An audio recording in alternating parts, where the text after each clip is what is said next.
السلام علیکم ورحمۃ اللہ وبرکاتہ۔ آج ہم سبق پڑھ رہے ہیں نورانی قاعدہ تختی نمبر 2 مرکبات لاسٹ شارٹ کلپس۔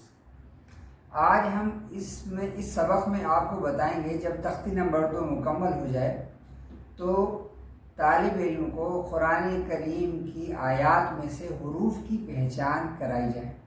طالب علم حروف کی صحیح پہچان کر سکے تو تیسری تختی شروع کرائیں۔ اٹکن سے پڑھے یا دیر سے بتائے، پہچان میں دیر سے بتائے تو ہرگز تیسری تختی شروع نہیں کرائی جائے، بلکہ پہلی تختی اور دوسری تختی کا ریوائز کروایا جائے، ازبر پہچان کروائی جائے۔ جب پہچان مکمل ہو تو تیسری تختی کا سبق بچے کو طالب علم کو دیا جائے۔ اگر آپ نے بغیر پہچان کے تیسری تختی کا سبق دیا تو بچے کا وقت بھی ضائع ہوگا اور ٹائم بھی زیادہ لگے گا۔ چلیے آج کے ہم سبق کی طرف چلتے ہیں۔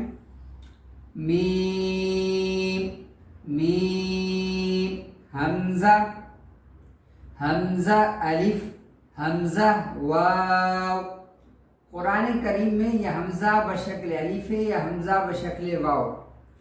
قرآن کریم میں اس شکل میں جب الف پر حمزہ ہو تو حمزہ کی ادائیگی کریں گے، جب واو پر اس شکل میں حمزہ ہو تو حمزہ کی ادائیگی کریں گے، حمزہ پڑھیں گے۔ حمزہ یا، سین، حمزہ لام، تمت بالخیر۔